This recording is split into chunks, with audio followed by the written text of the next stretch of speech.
Muy buen viernes para todos, ¿cómo andan? Bienvenidos a Fácil Desviarse.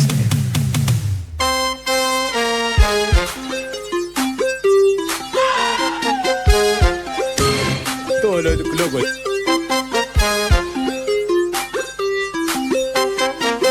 ¡Dale, Catanga! ¡Dale, Catanga! Dime los micros, dale, por favor, la alegría está del otro lado del vidrio en este momento. ¿Cómo andas, Nicolás? ¿Qué dice Sapo? ¿Todo bien? Bien, Jorge hace sus caras. Dale, dale, dale, dale, dale, dale, dale, dale, dale, dale, dale, dale, dale, dale, Catanga. Mueve la cintura y así para arriba. Nico quedó un poco incómodo en este momento. Tengo que decirlo, Jorge. ¿No puedes dar un poco No. de Catanga? Es viernes, Nico. Parece espectacular. Nico está- Simplemente te estaba admirando. Está en ¿Fue otro- mucho? está en ¿Fue otro- mucho? Está en otros carriles mentales. ¿Fue mucho? Nico, es viernes. No, Es no, viernes. está Soltá, perfecto. soltá. Está perfecto. Soltá, soltá y dale Catanga. Soltá y dale Catanga. Soltá y dale Catanga. Totalmente, ya está. Qué lindo, qué semana, ¿eh? Voy a saludar a @Alvin Green, el emperador de la consola. Voy a saludar a @Tanitus. Tiene una página de Snapchat, Tanitus ahora. Sí, ¿De Snapchat? Sí. Ok. ¿Cómo no? Ahí saluda, saluda a la cámara, Tanitus. Bien, perfecto. Síganme en Snapchat. Está Uy, que macana, Maca Saavedra, el Pulpo Saavedra, productora estrella de la Estación Espacial Audiovisual de FM El Sol, y está él, desbocado, absolutamente endemoniado, su Charmaster estrella de la transmisión espacial de FM El Sol, @Dale, ya cosa. Qué bien, quedó la locura de los galácticos. Le dio acá, Catanga. Sí, Le dio Catanga. Buenas tardes para todos.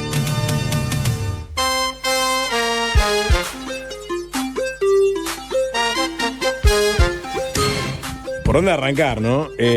¿Por dónde arrancar? Podría arrancar por TV Show, por Pantallazo. Podría arrancar por el Correo de los Viernes también, ¿no?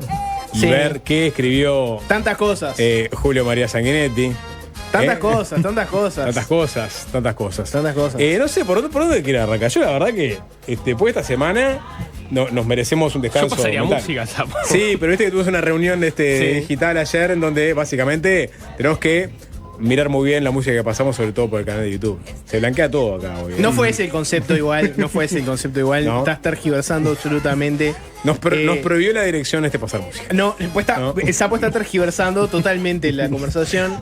No, para mí el concepto es, fue una semana de muchas emociones, Sí. fue una semana que tuvo mucha solemnidad, fue una semana de tener mucho cuidado y respeto, pero finalmente llegamos al viernes. Y en el viernes se le va a dar Catanga, se empiezan a bajar determinadas cuestiones, se empiezan a poder mencionar determinadas cuestiones, hablar de determinadas cosas. Y también, pues es la semana en la que falleció José Mujica. Y creo que se mantuvo como cierto clima de respeto, de solemnidad. No dejó de ser un acto de Estado, también, ¿no? Porque tenías el duelo privado, etcétera. Pero después también tenías el tema de que es un acto de Estado, homenaje, honras públicas. Y igual no estuvo exento todo este episodio de algunas cosas que podemos empezar a comentar hoy. Buena transmisión de Tenfield, ¿no? Bueno, ese es el tipo de cosas que se pueden empezar a hablar Fue hoy. buena, fue Sí. pro. Fue pro. Sí, Claro, pro. Sí, sí, la T, se puso las pilas. Se puso las pilas. ¿Vieron, por ejemplo, el intercambio? Pa. Tal vez, si yo No, les no lo vi. No lo vi. no lo vieron. Si yo les preguntara, ¿qué hermanos latinoamericanos terrajearon un acto solemne como el fallecimiento de José Pepe Mujica? Si yo les pregunto así, en abstracto, ¿no? ¿Qué hermanos latinoamericanos, de qué nacionalidad, cuando fueron convocados al homenaje a Pepe Mujica por su fallecimiento, ¿quiénes pudieron haberla terrajeado? Y ustedes apuesten, denme una nacionalidad. El, ¿Quién pudo el haber sido? peruano es muy de tarrajearla. El peruano. Digo, porque iba a ir al argentino, pero no, pero yo digo, creo que Jorge estamos muy acostumbrados a mirar a los vecinos. Mirá que el tarrojómetro está fuerte en muchos lados del continente. Y incluso Claro, te diré pero para decir eso tendrías que conocer, ponerle 2 tuiteros peruanos. yo te pongo, por ejemplo, la deriva que tuvo Jaime Bailey. Sí. ¿No? Bueno, conoces uno. Conozco uno. O sea, una persona que era, digamos, un intelectual, un escritor de fuste, que en un momento dado se puso para hacer pelea de vedettes, ¿no? Por decirlo de forma. ¿Jaime Bailey está ahí? Gordo. No. ¿Qué puso? Voy a buscar qué puso Jaime Bailey. El gordo. Está bien, el Gordo Dan. ¿Quién es el Gordo Dan? El Gordo Dan es un soldado de Milei, que ahora está presupuestado porque ganó Milei. Básicamente eso es el Gordo Dan, un tuitero libertario. Un tuitero presupuestado. Que, digamos, hizo campaña activa a través de sus redes por Milei y que, digamos, tiene un tono absolutamente desbocado de crítica hacia todo lo que no sea su caudillo libertario. Y que ahora pasó a ser parte de la planilla del Ejecutivo argentino. Me encantaría, si pudiera vivir No en sería el primer tuitero presupuestado. Bueno, dame nombres. Claro. No. ¿Tuitero claro. presupuestado? Que solamente se lo conozca por Pero hay mucha tuitero. gente que tiene. En Argentina hay muchos, en Argentina hay muchos. Pero tuitero es porque te conociste a través de Twitter y ahí pegaste un laburo. En Argentina hay muchos. Bueno, desde ¿No? ese punto de Desde vista. ese punto de vista. Creo que el Gordo Dan. Sí. ¿No? En Uruguay no sé si estamos en esta todavía. Creo que no. ¿Alguien presupuestó a Alf Tuitea, por ejemplo? O ya estaba o presupuestado. al viejo Claro, Pablo, no sé. o a Alta Facha, no sé si están presupuestados. A Mr. Lemon. A Mr. Lemon. ¿Quién es Mr. Lemon? pero ¿Alguien sabe quién es Mr. Lemon? Hay dudas. Sí. No lo metamos ahí. Igual. Sí, oye, Jorge, no me quedo A donde iba Sapo es que Pero encasillame a Mr. Lemon. Mr. Lemon es el círculo rojo, Mr. Lemon, ¿no? no está en el círculo rojo. Es el círculo rojo salado. Solo a ustedes tres les Sí, interesa solo quién es nosotros Mr. tres. Lemon. Solo nosotros tres. O Porque se sea, especuló mucho sobre quién era Mr. Lemon. sí, en incluso este algún programa político. entre ustedes nadie más. Nadie más discute Esto se esto. llama la ¿Quién es rosca, Mr. Lemon? No, ¿Quién no es el círculo rojo. Lindolfo es el- Smith? Es el círculo de Sí, Fede. está bien, perfecto. Nada Claro, más. pero encasillámelo a Lindolfo Smith. O sea, sí. o sea, entra? yo lo que digo es, si alguien lo presupuestó, es una presupuestación muy específica, muy difícil, específica. Muy difícil, muy difícil. No, lo que te iba a decir es, me encantaría vivir, si pudiera vivir en el mundo donde vive alguien, me encantaría vivir en el mundo de Nico Batalla, tal vez no hoy, pero me gustaría vivir en el mundo de Nico Batalla en general, que es un mundo donde no sabe quién es el Gordo Dan. Sí. ¿Sabés quién es? O sea, Axel Kicillof, ¿no? Sí. ¿Quién es? Sí. ¿Quién es Axel El gobernador de Kicillof? Buenos Aires. El gobernador de Buenos Aires. Esta historia arranca con el Gordo Dan, un tuitero pro Milei, también es streamer, tiene el streaming carajo, donde se lo banca fuerte al Jabo, al León. Con el fallecimiento de Mujica, el Gordo Dan agarró la noticia y puso uno menos. ¿No? Su comentario a partir del fallecimiento de Mujica fue ese. Fue poner uno menos. Y ahí arrancó. El tema no es el Gordo Dan, el tema es Axel Kicillof, que efectivamente en el mundo de Nico Batalla sabemos quién es. Sí. Vino Vino a esta jornada, que como ya les dije, tenía mucho de solemnidad, de Estado. Para alguien de izquierda también es un momento muy importante, sea del país que sea. Y Axel Kicillof, Cecita, lo tenés por ahí, arrojó, decidió de todas las cosas que se podían hablar ese día, decidió hablar de este tema. Si te parece, vamos a ver lo que decía el argentino Kicillof cuando vino acá. Axel.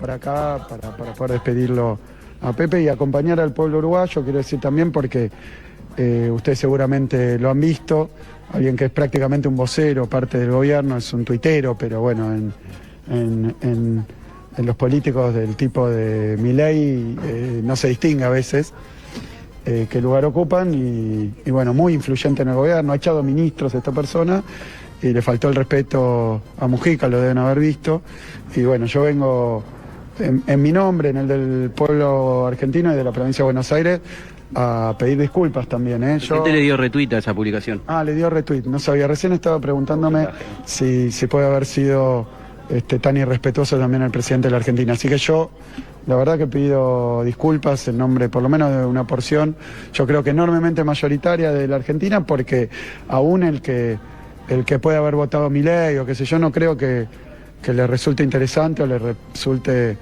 resulte algo encomiable y menos todavía plausible que un presidente de la nación ocupando un lugar tan importante del país celebre prácticamente la muerte de un líder Vengo político a de pedir la nación. disculpas por lo que tuiteó el Gordo Dan sobre el fallecimiento de Mujica. ¿Está chequeado que Milei retuiteó lo de Gordo Dan? No lo tengo chequeado, ¿sabes? Yo sé que Milei retuiteó otra cosa, lo tengo acá. Yo te digo, ¿no? Ojo con la desinformación. Milei retuiteó un tuit de Alejandro Fargosi. Jorge, No conozco a Alejandro Fargosi. vos que estás ahí husmeando siempre esos mundos. No, Alejandro Fargosi no lo conozco. Fangosi. Decía Fargosi, sencillamente no se puede rendir honores a quien ejerció la violencia política hasta su grado máximo, el homicidio individual y artero. Menos aún si mientras tanto se acusa a otro líder político de atacar a la democracia por usar palabras fuertes. Coherencia, eso lo retuiteó Milei. Y eso es lo que generó cierto incordio dentro de la clase política argentina. Y no sé si Kicillof estaba al tanto de esto o estaba hablando de esto y se confundió con el Gordán. Pongo eso como... No, es que Kicillof no estaba al tanto de nada.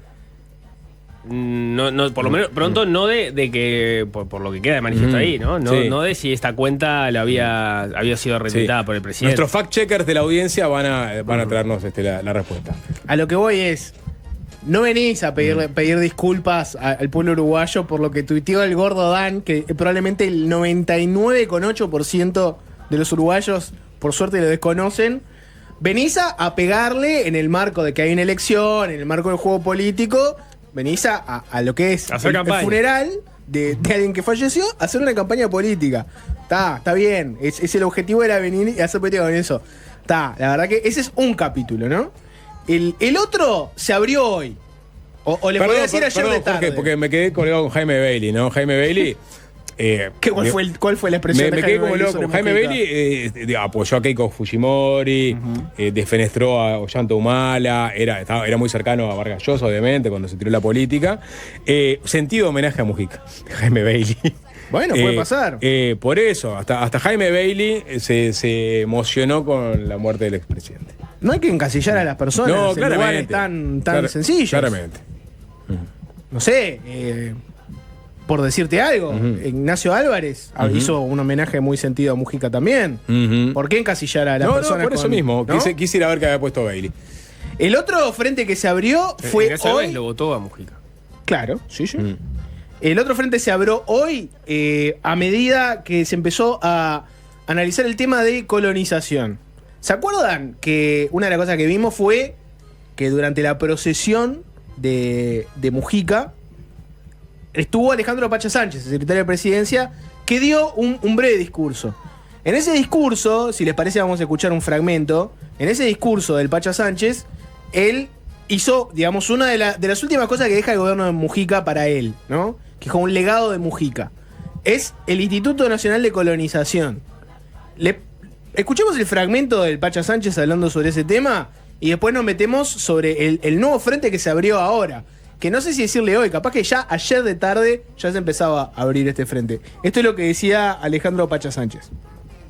Vamos a hacer un discurso político, hablamos del corazón.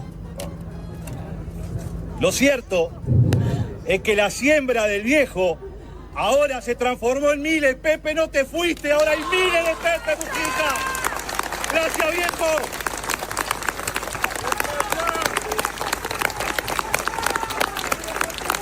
Una parte de esa siembra, una parte del trillo del viejo, y en honor al viejo, a 8 kilómetros de Cerro Norte en Florida, hoy el Instituto de Colonización compró 4.000 hectáreas para los trabajadores rurales, para los productores. Gracias, Pepe. Que viva el pueblo uruguayo por el cual el Pepe dejó todo. Es el pueblo uruguayo, es por el pueblo uruguayo. Bueno, ahí lo tenían, ¿no? El anuncio de que ese día, y lo comentó en la memoria de José Mujica, tenés una compra de 4.000 hectáreas de un campo por parte del Instituto Nacional de Colonización. ¿Y por qué les digo que se abrió un nuevo frente ahí? Por la discusión sobre colonización, y esto viene de la mano de un video. De la mano de un video, les recomiendo a la gente que está escuchando, si puede, que se arrime a la transmisión de YouTube, al canal de YouTube del Sol. Ya de paso le deja su éxito, comenta, hacen todo lo que tienen que hacer. Dejan un comentario, saludan a Alvin, etc. No se desubiquen, por favor. No sean tóxicos, ya lo saben. Bueno, está el chat activo, Sapo. No. Está el chat activo. Desactivarlo si hay algún desubicado. Desactivalos, No, pero no, pará, en todo sapo. caso ¿Qué? bloquearías el desubicado. No voy a desactivar No, un no. chat por una Es persona como, que es se como en la desubique. clase, ¿viste? Cuando uno se portaba mal, la maestra decía, Sí. ¿todo sin recreo? Pagan justos por pecadores, sapo. ¿No le pasó a ustedes? Bueno, ¿Todo ahí sin está. recreo Sin porque recreo. uno la cagó? Vos lo que le estás advirtiendo al chat es que si hay uno pasado de tóxico, ¿bloqueas el chat? Exacto. Quiero control ciudadano que nos exceda a nosotros el tener que tomar la decisión. Me gusta, me gusta. bien, Me perfecto. gusta la amenaza estalinista de que Sí. vas a mandarlos a todos al paredón si uno es un contrarrevolucionario. Sebastián. La gente protesta con esto que vos decís. Que se joda. Dice, no seas cagón, sapo. te Cagón dice. sos vos. ¿Eh? Pará, sapo, dale catanga, sapo. Yo o la persona Hay que comentarios te- de bloqueame esta. Sí. Encantado de la vida. Se pone la gorra el Zapuli, no nos saques el chat. Ah, No, sapo, bueno, botones. Botones, claro. Botón pues, pasa como calificativo. Botón lo aceptás. Botón acepta. Más que Bien, Sapo no seas abombado, mijo. homenaje. Amarilla. Para mí es un homenaje. ¿Amarilla por abombado? No, No, pará. Por mi hijo. No te dices lo que no te gustó. Sí, Eh, me botijé. Sebastián da Silva, Sí. @Cambowe, Ujú. el senador nacionalista que ustedes ya conocen. Lo conoce la gente de Twitter y lo conoce la gente de la vida real. Sebastián da Silva, Jorge, digamos, el senador más importante del Partido Nacional. ¿Eh? ¿Sí? ¿Así? Estoy con ganas de. Álvaro Delgado es senador del Partido Nacional, ¿no? de generar No, polémicas. y Javier García también. ¿Quién es el más popular en este momento del Partido Nacional? Graciela Bianchi. Popular. Sí, popular. Bueno, o sea, Popular con yo quién, le puedo decir Popular. cuál es el senador más votado del Popular. Partido Nacional, que es Javier García. Está bien, pero porque comparte lista con. Corrección. con Silva. Corrección. Vos Ese- decís que vos decís que el acuerdo, Yo no el digo acuerdo nada. de Yo estoy preguntando, alianza, yo no dije nada, yo vos corrección. lo dijiste. Corrección. Vos Hay un dijiste senador más votado que Javier García. que el acuerdo Alianza País, ¿no? Que unió Sí. a Alianza Nacional, Sí. ¿no? El sector que en su momento lideró Jorge Larrañaga, a la 40 de Javier, García. A Laura Raffo, Ujú. un desprendimiento del herrerismo fue que incorporada al encabezó final. Sebastián Andújar. Sí. No, bueno, pero fue una construcción hacia Claro. ahí, no necesariamente venían, o sea, se confirmó en esa elección. Todo eso Sí. se explica por Sebastián da Silva. Yo pregunté, yo no dije eso, yo pregunto. No preguntaste, vos dijiste. Yo vos dije, ese afirmaste. es el senador más popular del Partido Nacional. No es ni el más popular ni es el más votado. Lo que pasa es que el más popular y el más votado no accedió a su banca. Que Luis Lacalle Pou. Bueno, sí. Pasa que ustedes se olvidan de la calle Pou, ¿no? No, yo no me olvido, no es senador la calle sistemáticamente Nico elige invisibilizar a la calle Pou, no lo menciona. Pero la calle no habla Pou de él. elige invisibilizarse, si no agarra ningún cargo. Salvo el CED, que va a dar clases, va a dar un curso de gobernanza. Es lo más visible Sí, que vas a no tener es- a la no calle es Pou. senador. ¿No es senador? No es senador. ¿No va a ser presidente del Partido Nacional?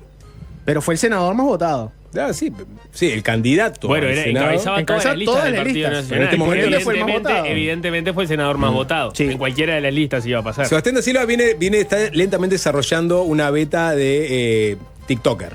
¿De TikTok? ¿No? O sea, que así está buscando. Lo he visto comunicar. ¿Es una boina o es un techo de dos aguas? Bueno, O es una lechuga. No, Sebastián da Silva en este momento está disfrazado de gaucho, ¿no? No está ¿Y cómo disfrazado. disfrazado? Él, no está Él disfrazado. vive campo, Él vos. se viste así, ¿no? Pará, pero digo que no es menor este detalle. Sebastián da Silva venía el año pasado incursionando hacia como notas con gente de campo adentro, claro. de Sí, claro. oficios. O sea, Streaming. está haciendo streaming. haciendo streaming. Y esto es digamos, el lanzamiento. A Sebastián da Silva le gusta más, porque es razonable que sea así, le gusta más el gorro de visera que la boina, obviamente. Van a ver que la boina esa desaparece más adelante en otro momento del video, por obvias razones. ¿Vos le preguntaste esto a Sebastián da Silva? Pero lo podés ver. Que le gusta más el gorro de visera que ¿Cuántas la veces llegó al estudio con un gorro de visera versus cuántas veces llegó Yo con nunca lo gorro? vi con gorro llevo de esa- visera. no llevo esa estadística. Nunca lo vi con gorro de visera. Llévala, empecé a llevarla. Nunca lo vi con gorro de visera. ¿Nunca viste? Vos nunca lo llegaste a ver con gorro y punto. Yo Con siempre gorro lo de veo. visera no recuerdo. No. No digo que no, pero no recuerdo. ¿No? Lo vi con casco. Lo viste con casco. Bien, a lo que iba, que no es esta discusión de presentar a Ah. Sebastián da Silva o si decir si es más que Javier García o no. Sí, es todo, Jorge. Porque Eso no es una pregunta. eso es una afirmación. Sí a todo, está Sí a bien. todo. Bueno, yo la verdad que soy un poco más medido, no hago ese tipo de afirmaciones como ustedes. Como el sapo. Como el sapo, exacto. Sebastián da Silva lo que hizo, ver este video, fue a ver el campo comprado por colonización e hizo un video. Ah, sí. Ayer. Jorge, te voy a pedir, porque la gente pone esto es Radio No Jodan con YouTube. Vamos a escuchar a Sebastián Da Silva, pero acompañá con la descripción de los movimientos de Da Silva, ¿no? Obviamente, Da Silva habla, es claro, es elocuente a la hora de ironizar sobre la compra de este campo. Vamos a ver el video y el sapito les hará la descripción. Hoy en Historia del Camino le vamos a mostrar la estancia María Dolores. Pará, frená. Historias del Camino. Historias del Camino. Hoy en Historias del Camino. Sí. Ese es el programa de Sebastián. Es un buen nombre. Es streaming. Es un buen nombre. Historia del camino. Claro. Nunca Historias de la Posada. No. Describime lo que ves acá. Está- Ya hablamos de que tiene una boina que es casi un techo de 2 aguas. Está Sebastián Da Silva Alguien dice que es parado. una torta frita. Puede ser también. Puede ser una torta frita. Está sí. parado Sebastián Da Silva en la entrada de lo que parece ser una estancia, con una portera, digamos, una estancia con cierto charme, ¿no? Porque digamos, tiene 2 columnas importantes. Elegante. Sí, Una buena estancia. una buena estancia con una portera. Si podés evaluar, no sé, 4.000 hectáreas por un plano de una portera. Yo ¿no? la compro de una. 2 montevideanos y uno Evaluando, no sé qué. tasando Índice tasando coñato altísimo en base a para la mí. puerta. En base a la puerta. Claro. Esto, sí. Sé cuánto rinde las tierras, sé si tiene sistema de riego. No, si tiene Tiene columnas. una semilla en la seca y crece. Si tiene columnas, Sí. ya está. Sí, claro. Hay es dedicación. elegante. Sigamos con el video. $2,5 millones que el gobierno le dejó a José Pepe Mujica. Acompáñenme. Una estancia señorial, 4.400 hectáreas, 17 habitaciones, piscina, barbacoa, un corral para 10.000 cabezas de ganado, galpones por doquier para hacer una colonia en donde no hay ni siquiera alambre y mucho menos un galpón de ordeñe y mucho menos la infraestructura como para ser dividida. María Dolores es otra pluna, María Dolores es otra regasificadora, María Dolores es otra ANCAP. Estamos frente al uso chornoso de los dineros públicos en un instituto que el ministro de Ganadería, el doctor Fratti, declaró que lo encontró fundido. El uso discrecional de los dineros públicos es, sin duda, el peor de los populismos. Bueno, además, como regalo, vamos a tener olivocultura. Acá hay 120 hectáreas de olivos que entran también en el negocio. Así que por falta de aceituna no va a ser la cosa. Bueno, ahí está la denuncia de Sebastián Da Silva, que sale a las horas de que Sánchez anunciara en la serie MPP a viva voz que en honor a Mujica se habían comprado estas tierras para colonización. Y lo siguiente es que va a haber una interpelación justamente por este asunto. Ese es el otro anuncio. Podemos ir al anuncio más serio. César, lo tenés por ahí también. Sebastián Da Silva, recogido por Montevideo Noticias, el informativo de TV Ciudad, donde él termina hablando de esta denuncia que se va a hacer. Podemos ver el video porque él hace unas declaraciones un poquito más informativas sobre la estancia. En el video, para la gente que no pudo verlo, lo que estábamos mirando era Da Silva se metió y fue sacando video, imagen de los distintos lugares. Él menciona una piscina, muestra la piscina, dice estancia señorial. Bueno, muestra un edificio ahí. Cada uno verá si eso le parece señorial o no. Y cuando habla de que hay olivas, muestra las aceitunas, todo. Esto es lo que decía vinculado a un llamado express al Parlamento para hablar de este tema. El día de hoy, en colonización, como no tienen un proyecto productivo, lo compraban por un espasmo de falso Robin Hood, de decirle a la gente que están sacándole plata a los pobres, a los ricos para dar a los pobres, cuando en realidad estamos frente a plata de pobres que le sacan a los pobres para ellos poder hacer el discurso del comité que les convenía. Entonces estamos hablando de un campo que tiene un valor exagerado, porque la estancia es exageradamente suntuosa, indivisible, una unidad agrícola no tiene ni siquiera alambrados, hay 1.000 y algo de hectáreas del campo que están sobre suelos inundables, pero inundables no sobre la cachimba del Pioja, sobre el río Santa Lucía. Esto quiere decir que es inviable hacer, o por lo menos tener un tambo todo el año en esos campos, salvo que las vacas lecheras sepan nadar. y así sucesivamente. Como la gente no tuvo la deferencia de agarrar el auto oficial, ponerle vale de nafta, ir y hacer una hora de viaje para ir hasta el campo, se dicen los divagues que se dicen. Es por eso que nosotros estamos llamando de urgencia al ministro de Ganadería y al directorio de colonización para que nos expliquen cómo se llegó a esta decisión, que a mi entender es una muestra de que ni Alasui, ni la regasificadora, ni el horno de 80 millones de dólares fueron aprendizaje suficiente para que estos muchachos sigan tropezando con esa piedra que es reírse la cara de la plata de la gente. Acá hay muchas cosas interesantes. Una dimensión política. Da Silva va a ser el antagonista de Frati en esta administración o del ministro de Ganadería de turno. Ya lo fue de alguna forma en la campaña electoral.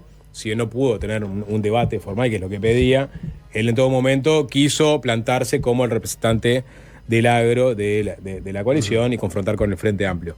Después no hay muchos datos más sobre el fondo del asunto, que es la compra de colonización. Eduardo Viera, el presidente en funciones, el presidente designado, aún no ha hablado.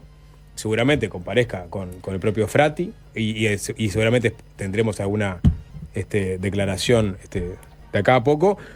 Sí, de todos modos, no va a ser una interpelación, va a ser un llamado a sala al ministro y a la dirección de colonización para que expliquen, pero que no pretende interpelar. Lo dijo en esta Boca es Mía hace un ratito. Perfecto. Y lo otro, que va a ser interesante ver también, porque este gobierno y este presidente de colonización entiende que lo que sucedió en la rendición de cuentas del 2021, lo entrevistaron en la mañana a Eduardo Viera hace unos meses, antes que asumiera.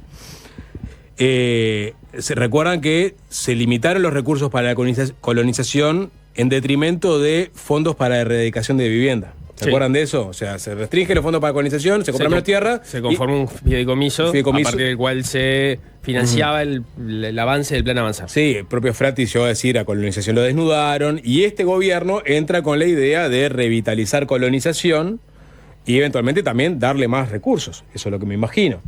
Eso se verá igual en el presupuesto. Pero este episodio me parece que va a dar puntapié a el debate en torno a si hay que darle más recursos o no a colonización. Va a aparecer el tema de la erradicación de asentamientos arriba de la mesa, ¿no? ¿Qué es más importante? Que haya más personas que se queden en el campo trabajando, que haya colonos que puedan trabajar la tierra, o que haya gente que pueda tener una vivienda digna. El gobierno pasado lo planteó en esos términos. Pero creo que no va a ser, o por lo menos, claro, en su momento lo decía Cecilia Cairo, ¿no? Hay que ver cómo sigue eso, y además está la construcción del presupuesto, entonces hay mucha cosa para dirimir. Pero recuerdo alguna conversación con ella donde no se hablaba en términos de oposición de los fondos, o sea, no quedaba claro cuál era la figura, pero si bien se pretendía que colonización tuviera sus fondos, no implicaba desmantelar los fondos. Claro, dejar sin fondos al plan avanzar, del cual ella había sido elogiosa, más allá de las discusiones sobre la velocidad de ejecución. Y aparte muchas horas se están ejecutando ahora, o sea, este gobierno las agarra. Para la gente que no está tan empapada del tema, la oposición, ¿por dónde viene? Viene así. Voy a hacer el argumento lo más crudo posible, pero en otro momento con una entrevista lo vamos a fondo. La oposición sería esta, vos como Estado tenés muchas políticas públicas posibles, a vos te entra plata de los contribuyentes y de otros lugares, y vos con esa plata lo que haces es hacer políticas públicas que tienen distintos objetivos. Una política pública es la de colonización, de decir yo agarro plata y esa plata la uso para comprar tierras, y lo que hago es con esas tierras es dárselas a colonos que quieran trabajar esa tierra y que quieran habitar en el interior. Y lo que estoy fomentando con eso es que haya menos extranjerización de la tierra, que colonos que quieren trabajarla puedan acceder a la tierra y que no se concentre la tierra en grandes empresas, grandes latifundios y en manos extranjeras, y que los uruguayos de a pie que quieran mudarse al interior y tener una vida ahí y trabajar la tierra lo puedan hacer. Yo creo que la parte de extranjerización la forma más cruda de explicar qué es colonización. Pero la parte de extranjerización creo que no está arriba de la mesa. Creo que acá es simplemente acceder a... Porque así lo pone la dimensión social o de clase, ¿no? O sea, viene a comprar una estancia pituca con... Yo no sé, eso no lo sabemos todavía. No sabemos por qué este gobierno escoge comprar... Ese lugar en concreto. Ese lugar en concreto, ¿no?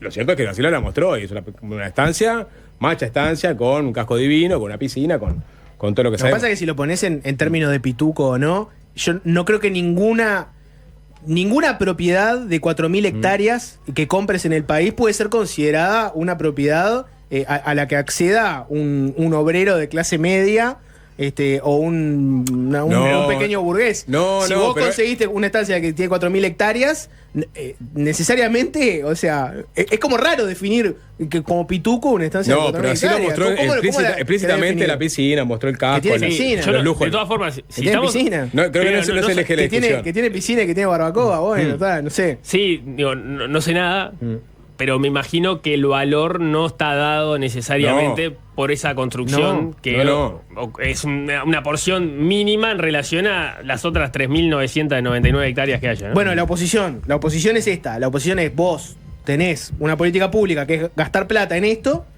y lo que dice alguna gente es, en realidad como política pública es muy cara y es ineficiente porque te cuesta muy caro comprar esta tierra para la cantidad de gente que efectivamente después va y la trabaja. Claro. Y además de todo eso es poco productivo porque hoy del campo no se trabaja de esa forma para conseguir un rendimiento mayor, se trabaja de otras formas.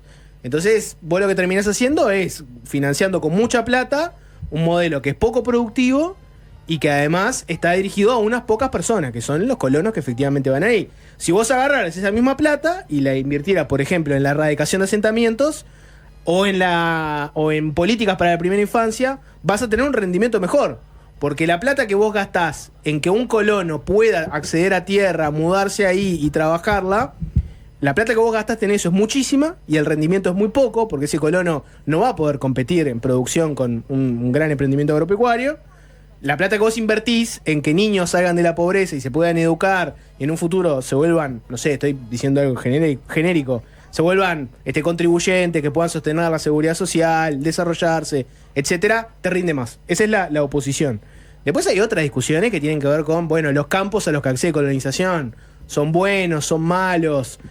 ¿Los paga bien el Estado? ¿Está sobrepagando? ¿Paga mucho más? Bueno, eso es como ver el pero eso caso a caso. Es clave saber si pagó bien o mal el Estado de estos campos, si son buenos o malos, porque la restricción a la compra de campos de colonización se dio efectivamente en el gobierno pasado, porque como decía vos, Jorge, o sea, se dijo, se gasta menos en tierras y se gasta más en vivienda. Después hay que ver... Es una decisión política, que este gobierno entiende que estuvo mal y que hay que darle más recursos a colonización, porque es una política, sobre todo el MPP, ¿no? Sobre todo, justamente, ya lo vimos a Pacha Sánchez, ¿no?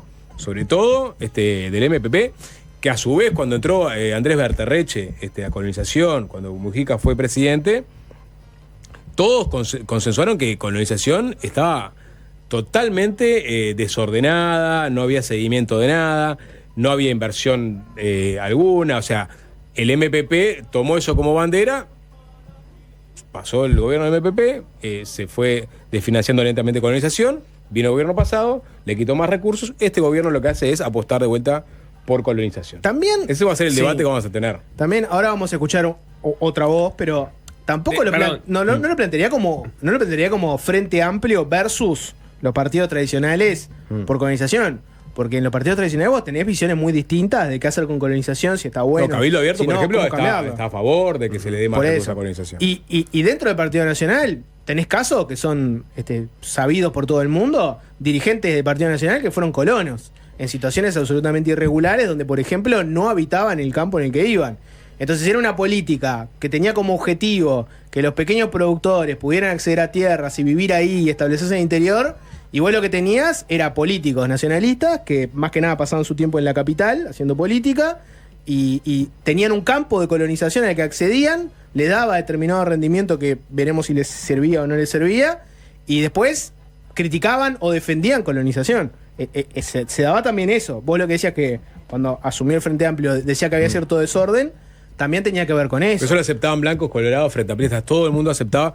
De hecho, en el gobierno de Jorge Valle, la idea de Alberto Bención, por ejemplo, era directamente cerrar colonización. O sea, hubo una línea de algunos dirigentes políticos de primer nivel que directamente entendían que la colonización había que cerrarlo, era una herramienta vetusta.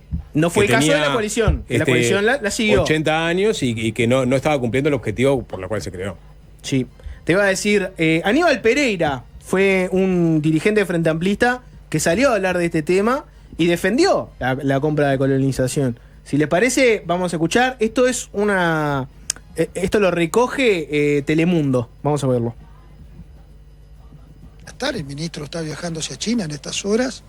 Hay un proyecto claramente que nosotros entendemos que es absolutamente defendible, necesario para el país. No podemos entrar a una lógica de teatro con temas. Mire, la primera decisión que yo apoyo, ¿sabe cuál es? 4.404 hectáreas que dejan de estar en manos de propiedad de extranjeros. Y va a estar en manos de productores dentro de lo que es la inversión del Instituto. ¿Hubo algún estudio de evaluación sobre esta situación? Y obvio, pero el primer estudio es lo que te da la propia ley, pero aparte, el estudio de la realidad que tiene el Uruguay. ¿Por dónde está el crecimiento más importante? Si no finca, si no da generación. Y en la lechería. Es dramático si no hay más leche. ¿Qué pasa? Y ahora, lo otro que hay que plantear, porque se dijo públicamente que se compró una estancia con piscina, con olivo. Todos sabemos cuando el Instituto Nacional de Colonización, vamos a escuchar el proyecto, eso que no está embarcado en las prioridades para generar allí ambos, el instituto con eso genera... En la palabra del representante Aníbal. También Tarta Pereira ahí, Saludo ¿no? a Valentín. Ahí lo escuchaban. Pará, una cosa, porque ahí habla de la, digo, es un boomerang también, ¿no? Cuando habla de la extranjerización de la tierra, recuperar la tierra le van a sacar, le van a poner arriba de la mesa que el gobierno Mujica fue el periodo en donde más tierra se extranjerizó de la historia del país, poco menos, salvo en la época de la naciente nación. Después hay un microcapítulo que es el Sapo lo definió así, ¿no? El senador más popular del Partido Nacional. Yo pregunté, nunca lo dije. Sí, como dijo el Sapo, el senador más popular del Partido Nacional, exceptuando a Graciela Bianchi, así lo definió el Sapo, versus... Y la calle Pou, que no es el senador. Versus el presidente de la Cámara de Representantes, Sebastián Valdomir, del MPP. Sebastián Valdomir le puso el siguiente mensaje a Sebastián da Silva en sus redes sociales. Le puso, @Cambowe, che Cambowe, ¿a vos solo te jode cuando el Instituto de Colonización compra tierras para trabajadoras rurales? ¿O cuando se supo que Basso era colono en Florida, también hiciste pedido de informe? Y ahí le pone una nota de Montevideo Portal vinculada a si Basso era colono, y le adjunta un tuit viejo sobre Sebastián da Silva diciendo: falleció Gustavo Basso, un caballero, un emprendedor nato, el mundo de campo de luto, que descanse en paz, ¿no? Ese fue Sebastián Valdomir, básicamente saliendo a pegarle a da Silva por este video crítico de la compra de colonización. Y da Silva le mientras contesta. Carrero cantaba a Don José, se estaba dando Sí, mientras Carrero estaba cantando a Don José, O sea, no esperaron Valdomir nada, y Cambowe estaban meta tweet Qué lindo, porque en el fondo, qué bien. Da Silva le pone, Que siga che, la política. Osito Panda bebé, me jode que compren un campo de... Fue todo de mañana eso. Fue de mañana. Rosenkopf leyendo la cita de Vidar. Eso Pero fue sí, y ayer. estos dándose. Eso fue de y estos mañana. tratándose de Osito Panda Esto y de fue de apoyar mañana. a un ladrón. Che, Osito Panda bebé, me jode que compren un campo de 32 millones y medio de dólares sin ir a verlo. Me jode que lo compren el 14 de mayo haciendo entrar a directora nueva solo para hacer un discurso. Lula entre lágrimas. Me jode que sigue el mensaje largo. Desconfiado, Valdomir le contesta: soy más de aguas dulces que de baliza, Sebastián. Está bueno que te pongas a la orden para explicar los fondos ganaderos. Me parece, Los Jorge, estafadores porque- lo van a valorar. ¿En qué momento empezamos a hablar de aguas dulces? Típico de Borlerito, le contesta, te decía, no quiero entrar a leer porque- esos megatextos largos pegándose el uno al otro, pero para que veas la tónica, más Sé o que hubo menos, un de cuál intento fue. de debate en la pecera hoy entre ambos. No hubo un intento, fue Nacho Álvarez que vio esto y dijo, a ver si llamo y sale Valdomir al aire. Sebastián da Silva quiso. Extrañamente Valdomir no quiso salir al aire en el programa de Nacho Álvarez para debatir con Estaba cantando Sebastián da José. Silva. No sé por qué. ¿Qué habrá evaluado Valdomir? Viene dijo César no. que tiene la Salió, África. sí. ¿Salió? Salió, hablaron los dos. Ah, bien. ¿Hablaron los dos? Se subieron al ring. Se subieron. ¿Y quién ganó? Depende de tu óptica. Tenés que escucharlo. Qué gran periodista sí. que es César Yacosa, la puta madre. No, bueno, ya tuviste, porque yo tenía entendido que la idea era intercambiar. La idea era intercambiar. No sé si intercambiaron con gorleritos y Osito de peluche. y osito de peluche panda. y sí, esas cosas. A ver, no sé si llegaste a decirlo cuando hablaste que esta era parte de la mirada del gobierno, pero en las medidas de San Carlos, del Real de San Carlos, de las Sí. prioridades para gobernar, una de las medidas fue otorgar 25.000 hectáreas para productores lecheros, mujeres y jóvenes rurales, fortaleciendo el Instituto Nacional de Colonización y sus colonos. O sea, ya está un número concreto al cual se comprometió a llegar el gobierno. Por supuesto van a estar auscultadas por lo pronto por Sebastián da Silva, y ahora se van a volver tema de discusión, ver la pertinencia o no de cada una de las hectáreas que Claro. se compre. Pero la mirada política está clara y hay hasta un objetivo concreto y medible. Está claro eso, o sea, este gobierno iba a comprar tierras de colonización, para colonización, iba a gastar más, supuestamente, si el presupuesto le da. Porque incluso cuando se restringe el dinero para colonización en detrimento de los asentamientos, que se acuerdan que hubo una marcha en Toledo Chico, que fue Mujica y que fue Manini, ¿no? O sea, esa era una señal clara de que el MPP, por sobre todo, iba a darle prioridad a colonización. Va a ser interesante ver cuál es la política de colonización para este periodo y sobre todo, porque Da Silva dijo, esto equivale a una regasificadora, equivale a una pluma, es decir, acaban de comprar un campo donde básicamente derrocharon dinero que no va a tener ningún retorno. Bueno, las explica. Está bien, show mediante, ¿no? Porque Da Silva, con esto, Historias del Camino, también hace política. En el fondo, lo único interesante va a ser, no si Gorlerito, Oso de Peluche o el show del video de TikTok. Va a ser si la compra que hizo el gobierno estuvo, digamos, amparada, digamos, en las buenas prácticas, si fue una buena inversión, etcétera, etcétera. Esas son las preguntas que la ciudadanía tendría que tener respuesta. Dejando de lado que siempre hay una serie de compras que se miden en millones de dólares, creo incluso se dan en general al inicio de los periodos que generan discusión, ¿no? O sea, tuvimos episodios de aviones, por ejemplo. Tanto en el periodo de Vázquez, cuando se compró con valores totalmente distintos, ¿no? Creo que era $1 millón. El avión presidencial. El avión multipropósito, que ameritó hasta una interpelación en su momento, ¿no? ¿Es el de que trajeron las vacunas? No, Sapo. No sé. ¿El Hércules? Sapo, No, qué no, fácil, y después te estaba- olvidás de nuestros grandes debates nacionales. El avión multipropósito Ah, el de de la Tabaré camillita. Vázquez, ¿puede Sí, meter exacto. una camillita? No es presidencial. Es un avión que Y- puede servir para trasladar Que era ¿Tuviste? de un empresario muy conocido. Claro. Sí, y después tuviste el de los Hércules. Sí. ¿No? Que también ameritó al inicio del gobierno una interpelación por parte del diputado Gerardo Núñez del Frente Amplio, el ministro de Defensa del momento, Javier García, esos aviones. Si son viejos, si lo viejo Bueno, funciona, si después van a entrar las estuvieron, cosas. no sé si están volando ahora, estuvieron años parados, ¿no? Pero digamos, todas esas compras, en general, generan una discusión. Ni que hablar las OPB han sido otro tema de discusión grande. Sí, lo que genera un tema de discusión grande es la gran pregunta nacional. ¿Qué canción va a elegir Diego Sapo Sass para abrir un fácil desviarse de viernes que va a tener de todos? Va a haber una entrevista, vamos a hablar un poco del sistema carcelario, va a haber columna, viene Fernando Medina con la gran oferta que hay en librería de libros sobre Mujica. ¿Cuál es el que rinde más? ¿Alguno está bueno? ¿Hay alguno malo? Os coloquios tu Pepe. Os coloquios tu Pepe, están todos, de Mujica. Mujica. De Mujica, pero la pregunta que todos quieren respuesta es: ¿cuál es la canción de arranque del Sapo? ¿Va a ser una canción peleadora? ¿Va a ser el No. Sapo toreándolos? Iba a hacerlo, pero. ¿Sapo tribunero? ¿Va a ser una canción de viernes para pum para arriba, para darle catanga? ¿Qué va a hacer el Sapo? Bueno, no, ni tanto, Jorge, no vamos a dar la tanta trascendencia. Pero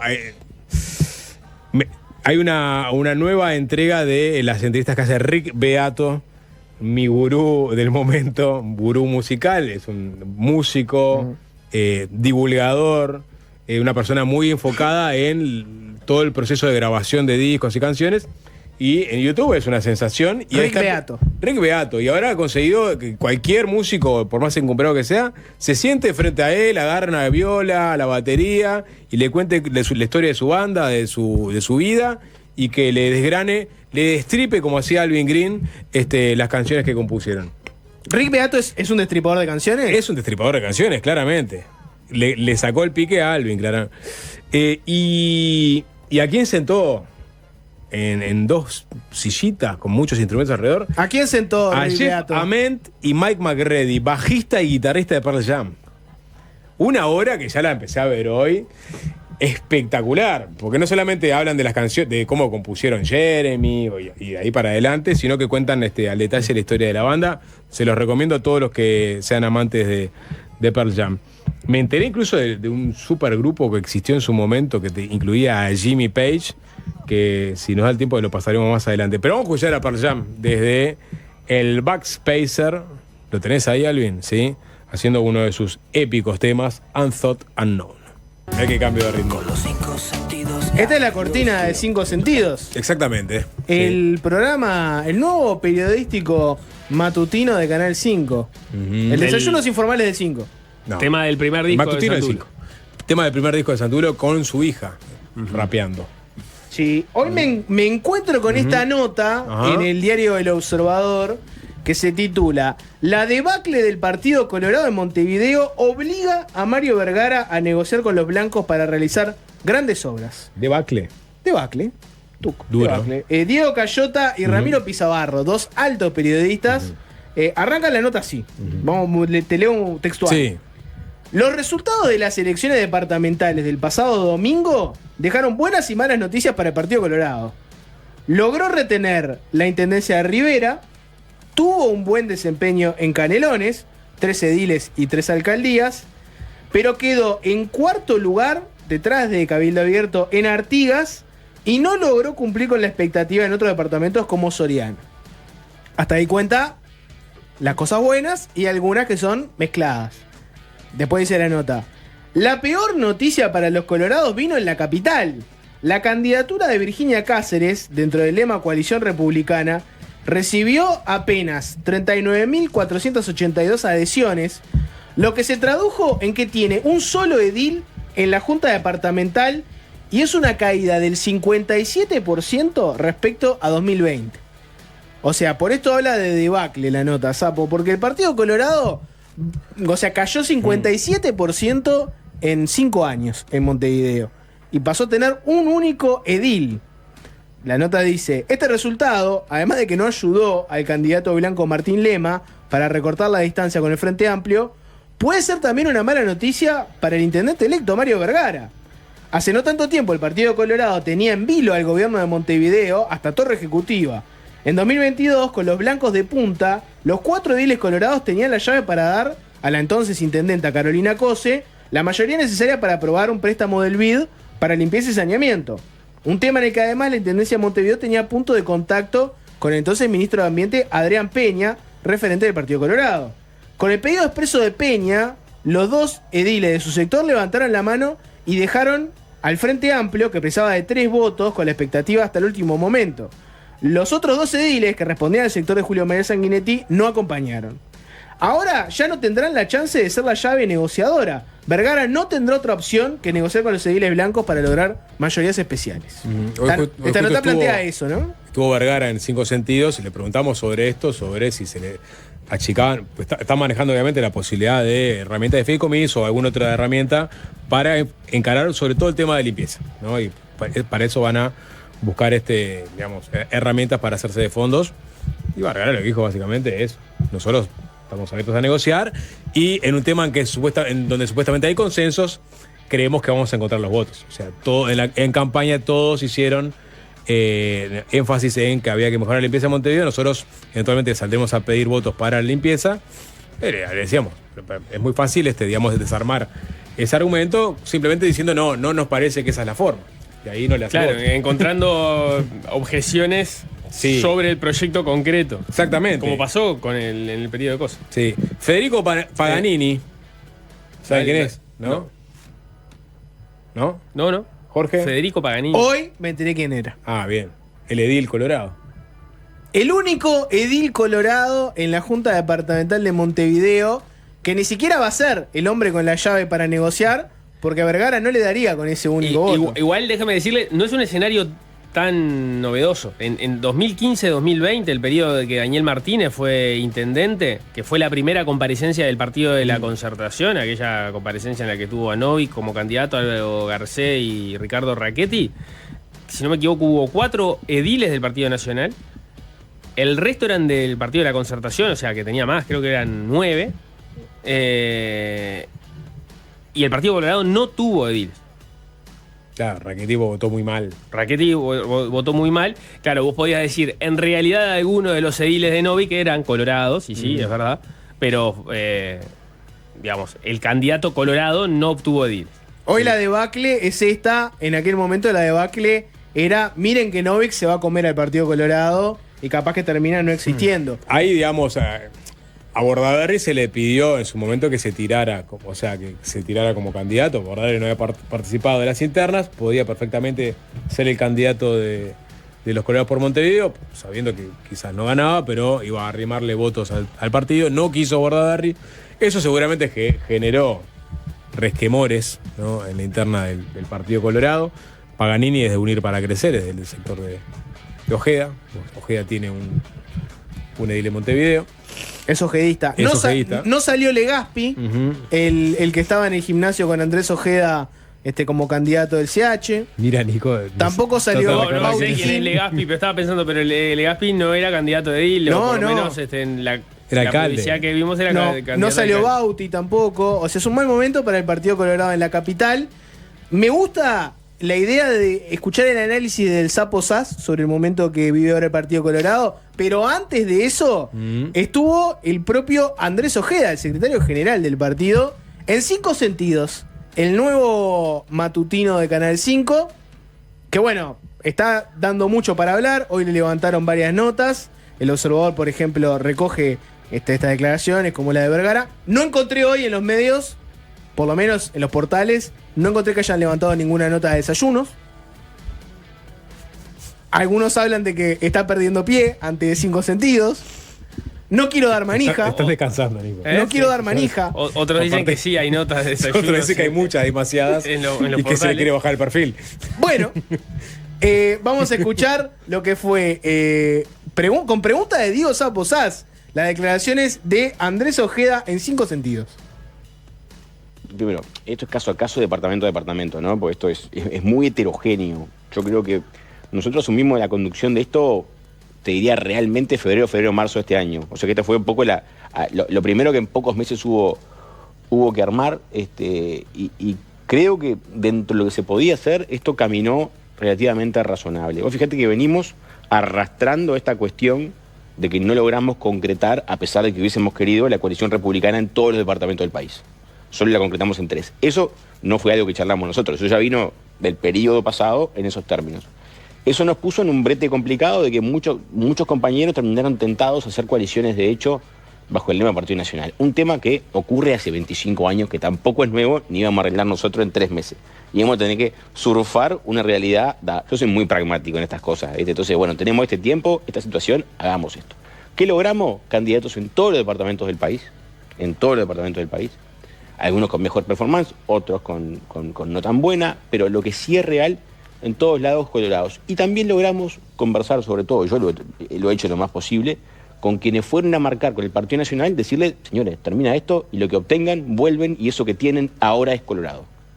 Y me parece que eso va a ocurrir en la enorme mayoría de los casos. Lo cual es muy importante, porque pragmatiza ese resultado y no perdemos ni el dirigente ni el espacio obtenido.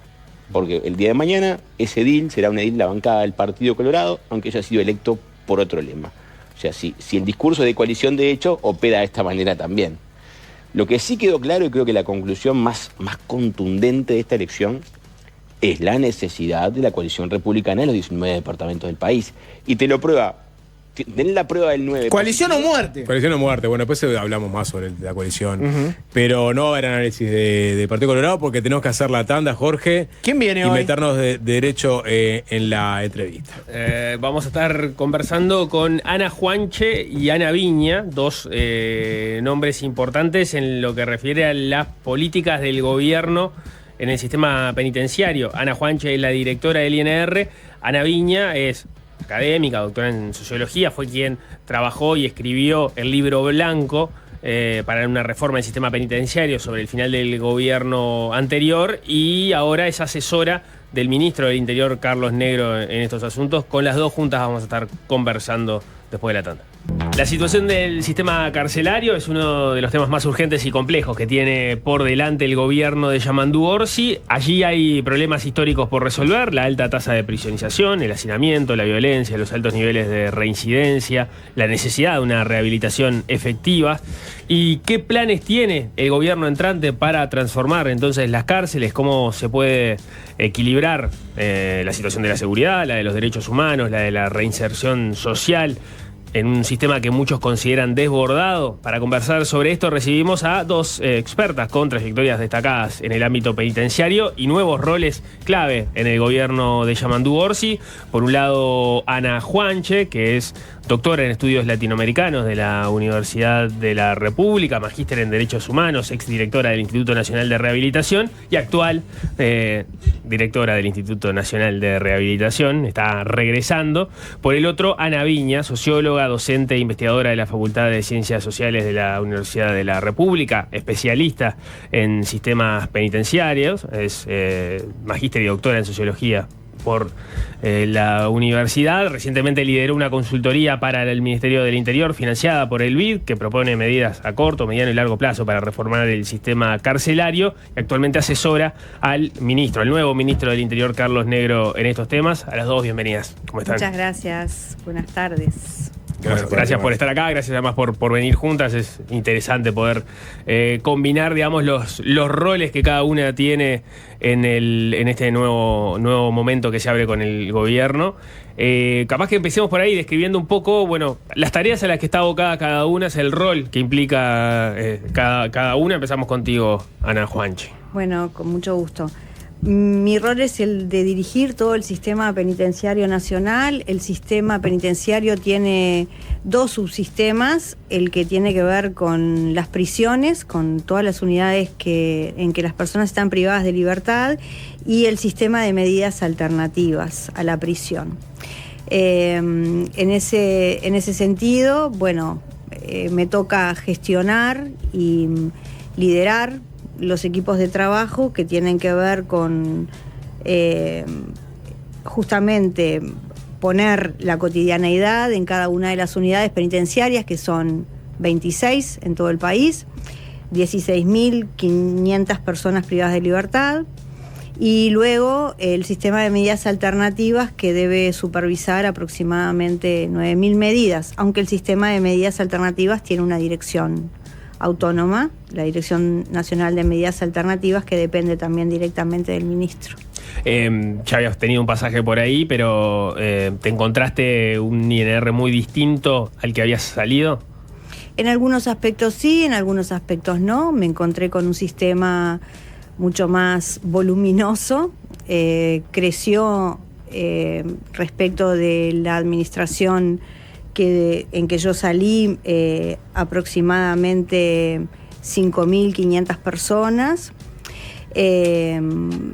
No así la capacidad locativa, es decir, se construyeron algunas plazas, pero no para dar lugar al alojamiento de todas esas personas que ingresaron.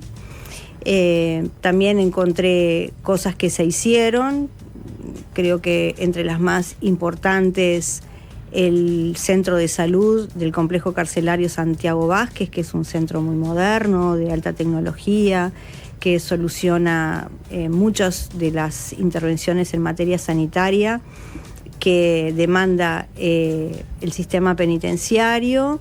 Y bueno, y también los proyectos de plazas en construcción, 3 unidades en la localidad de Libertad, que van a sumar aproximadamente 1.500 plazas, son 3 unidades de 480 personas cada una, que dice el pliego de licitación que estarán operativas a partir de noviembre de este año. Una unidad para mujeres en el predio de Punta de Rieles, donde actualmente está erigida la unidad número 1 de participación público-privada para 856 plazas, también en modalidad de participación público-privada, igual que las de Libertad, y algunos proyectos de construcción.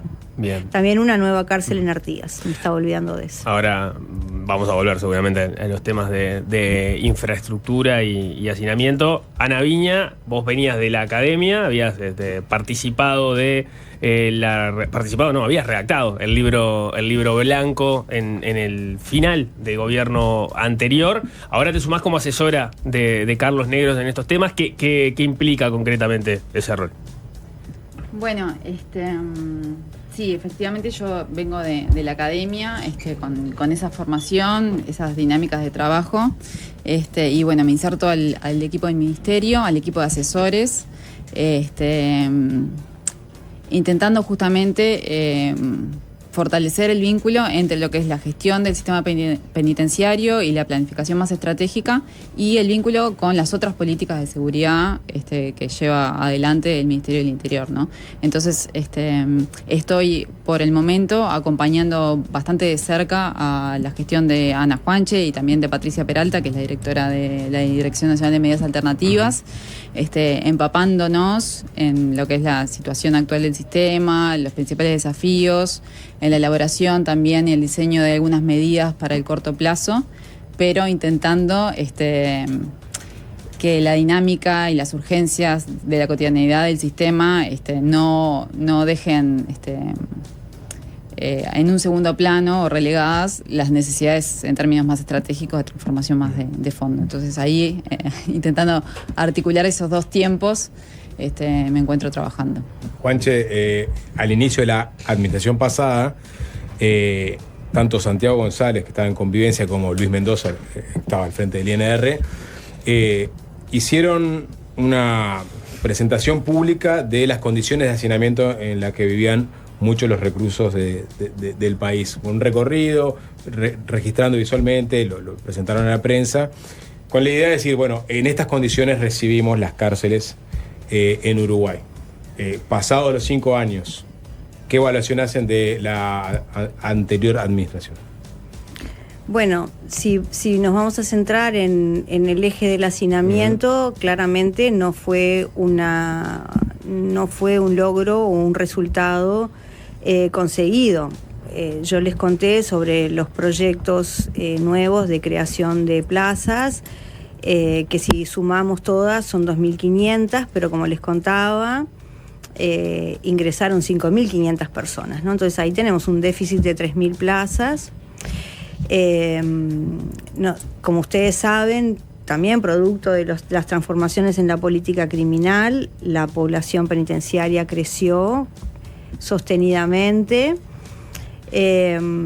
Y bueno, y esto no fue acompasado ni en la inversión presupuestal suficiente que asegurara la construcción a la cadencia que se necesita, ni tampoco la proyección en los recursos como para garantizar las condiciones de vida de 5.000 personas nuevas, ¿no? Si tomáramos esto como datos estáticos, que no lo son, ¿no? Pues la población rota totalmente.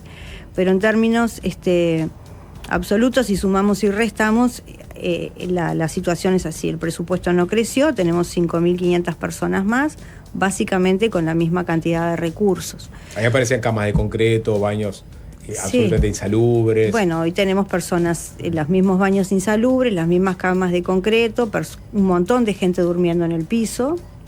Un montón de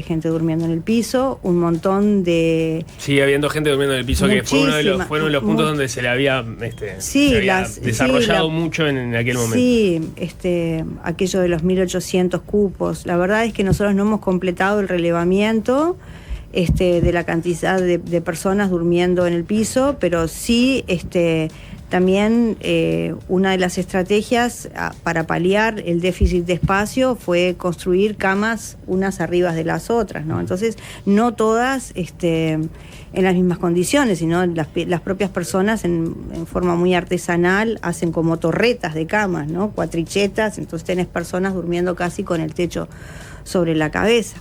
Las condiciones generales, no en todos lados, porque la verdad es que hay que decirlo, la unidad nueva de Artigas está muy bien y todavía tiene algunas plazas disponibles, Tenemos unidades que ya se habían construido, como la de Florida, que tampoco tiene hacinamiento, pero nos encontramos también con la unidad de mujeres, que tiene 3 veces la misma la población que tenía en la administración anterior, en el mismo edificio, aunque comenzó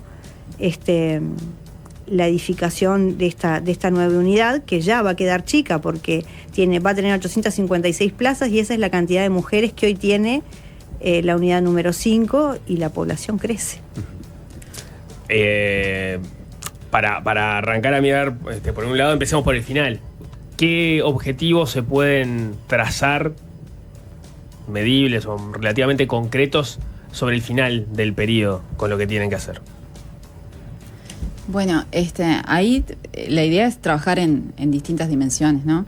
Una cosa que quería acotar a partir de lo que planteaba Ana, que es esto de que en realidad, más allá de la gestión del sistema penitenciario, está claro que el sistema por sí mismo no puede solucionar los problemas que caen bajo su órbita, ¿no? El sistema penitenciario es un eslabón del sistema de justicia criminal. Entonces las decisiones que se tomen en otras órbitas, en la órbita legislativa, en la órbita de la justicia y demás, repercuten indefectiblemente en los flujos los flujos, los perfiles, las necesidades de la población que el sistema penitenciario debe gestionar. Entonces, una línea de trabajo tiene que ver justamente con intentar impulsar el diálogo y la reflexión con otros actores del sistema, como para repensar un poco la política criminal en términos más generales. Que bueno, que en el periodo pasado se crea este Consejo de Política Criminal y Penitenciaria, y bueno, la idea es como repensarlo un poco y ver en qué medida se pueden fortalecer los vínculos entre los distintos poderes del Estado para intentar desandar un poco el camino punitivo. Por otro lado, hay toda una línea de trabajo que tiene que ver con el marco normativo del sistema penitenciario, que también da cuenta de la debilidad institucional, ¿no? Tenemos un marco normativo, una ley de ejecución penal que es del año 75, ¿no? Que es muy acotada, digamos, y da cuenta un poco también de la impronta de la época. Y bueno, en ese sentido es fundamental actualizar, modernizar y también tener una perspectiva mucho más integral de lo que es el sistema de ejecución penal. Justamente también fortaleciendo la dimensión de las medidas alternativas como una respuesta legítima y en muchos casos más eficaz y más eficiente de respuesta ante el problema del delito. Entonces, hay, más allá de, digamos, de la oferta, lo que es la oferta programática, que tiene que ver con la intervención técnica, que creo que eso es parte de la impronta de esta gestión, ¿no? Poder fortalecer la dimensión técnica de intervención en los factores que están asociados a la comisión reiterada de delitos. Está también toda la parte de desarrollo y fortalecimiento institucional, que tiene que ver con el marco normativo, con ordenar los procesos, con desarrollar o impulsar una perspectiva mucho más integral de lo que es el sistema de ejecución penal, que también corra del foco la dimensión de la seguridad o la dimensión policial, que ha sido, digamos, la vertiente hegemónica, histórica de nuestro sistema penitenciario, ¿no? Empezar a pensar el sistema penitenciario y la política penitenciaria como una política que debe involucrar necesariamente a los actores de la salud, a los actores de la educación, a los actores de la vivienda y demás. Te paro ahí un segundito, porque claro, uno piensa en las cosas más tangibles y seguramente diga, bueno, gente que está durmiendo en el piso es un problema concreto, ¿no? Y tangible, evidente. Lo que vos decís a veces parece como muy abstracto, ¿no? Bueno, ¿cuál es el marco normativo que regula a los distintos actores de un sistema? Si lo tuvieras que bajar a tierra, ¿en qué cosas impacta que podemos ver como para que se entienda? Porque es importante también lo otro, no solamente que cada preso pueda tener una cama, ¿no? Y lo otro que mencionabas vos a veces queda como muy en el aire, ¿no? ¿En qué afecta en lo concreto? Para que se entienda un poquito mejor. La dimensión del marco normativo. Exacto. Y bueno, en cosas tan básicas como, por ejemplo, definir como país cuál es el cometido del sistema penitenciario, ¿no? Ahí, digamos, tenemos el Instituto Nacional de Rehabilitación, que tiene como una creación bastante endeble en términos jurídicos, que pone en su nombre la idea de rehabilitación. Sin embargo, no tenemos definido como país qué implica la rehabilitación, ¿no? Entonces, si el cometido del sistema, bueno, hay una discusión respecto a si debería ser la rehabilitación, qué implica la rehabilitación, si debería ser la reinserción. Entonces, digamos, en la medida que nosotros podamos definir con más claridad cuál es el objetivo del sistema, podemos diseñar una institucionalidad acorde a ese cometido, ¿no? Ahora tenemos esta idea de que es la rehabilitación como el cometido del sistema.